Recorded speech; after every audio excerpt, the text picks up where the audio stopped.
Ситуация на Кипре, долгое время воспринимавшаяся как замороженный конфликт между турками и греками, сегодня стремительно приобретает новое, куда более взрывоопасное измерение.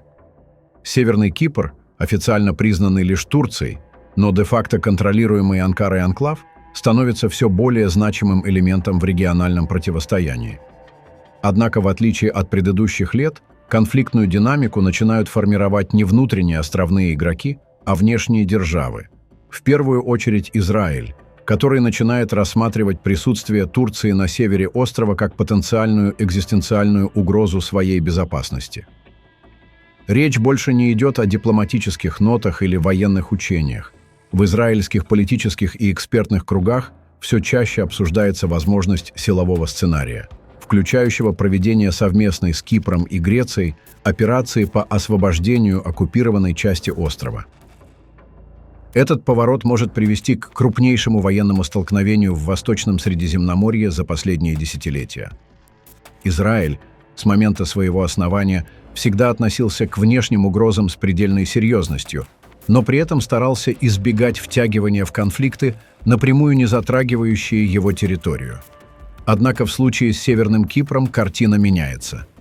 Израильские разведывательные службы по открытым и закрытым каналам давно предупреждают о росте активности Турции в регионе, выходящей за рамки обычной поддержки турко-кипрской общины.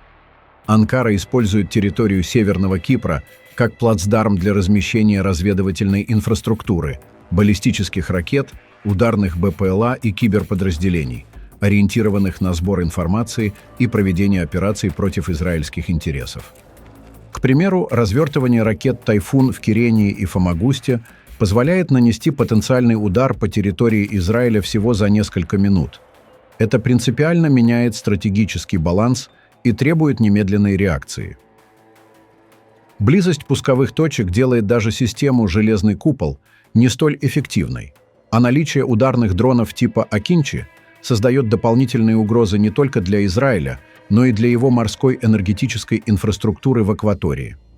Особенно чувствительным для израильской стороны является использование турками базы в Левконика, где сосредоточены ударные беспилотные системы и радиолокационные комплексы. Их основная задача – мониторинг Восточного Средиземноморья, а также слежение за перемещениями израильских ВМС, подлодок, платформ по добыче газа и потенциальных маршрутов военной логистики. Этот контроль, по сути, открывает Анкаре путь к дестабилизации всего региона в случае кризиса. Более того, фиксируются случаи, когда на базе бывали иранские специалисты, что создает дополнительную тревогу в Иерусалиме, ведь сотрудничество Турции и Ирана в обход формальных политических разногласий давно стало реальностью. Именно через Северный Кипр, по данным разведки, проходит ряд финансовых и логистических каналов, связанных с поддержкой палестинских группировок, в том числе Хамас.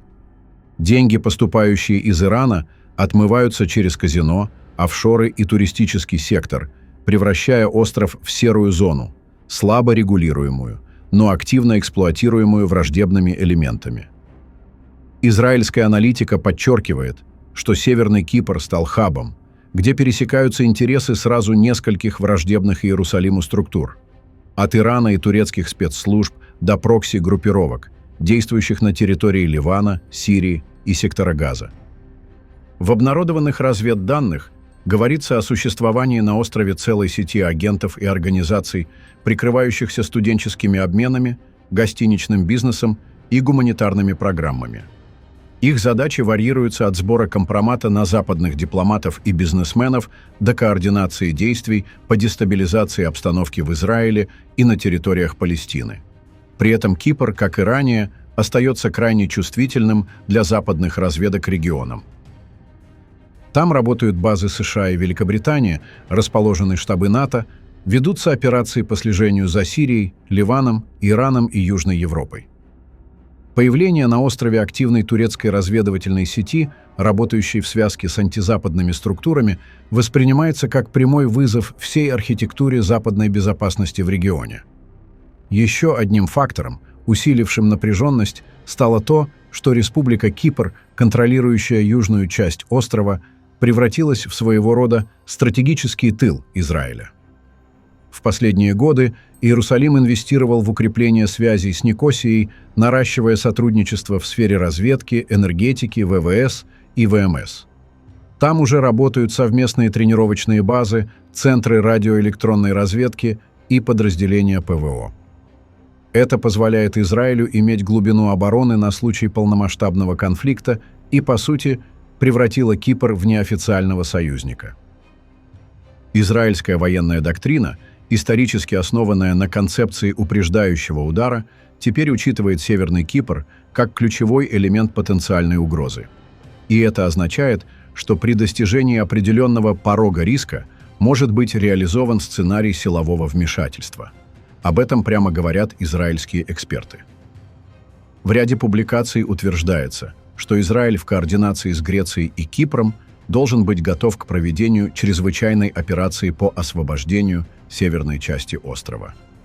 Это не вопрос амбиций, идеологии или спасения киприотов, а чисто стратегическая необходимость. Турецкие ракетные базы, электронные центры, логистические узлы и разведывательные сети создают реальную и нарастающую угрозу. Как заявил израильский журналист Сейгаль в одной из крупнейших газет страны, если угроза со стороны Северного Кипра достигнет критического порога, стратегическая позиция Израиля должна быть изменена. Совместно с Кипром и Грецией следует быть готовыми к срочной операции. Пока что этот сценарий гипотетический, но в Израиле есть прецеденты, когда подобные гипотезы превращались в реальность.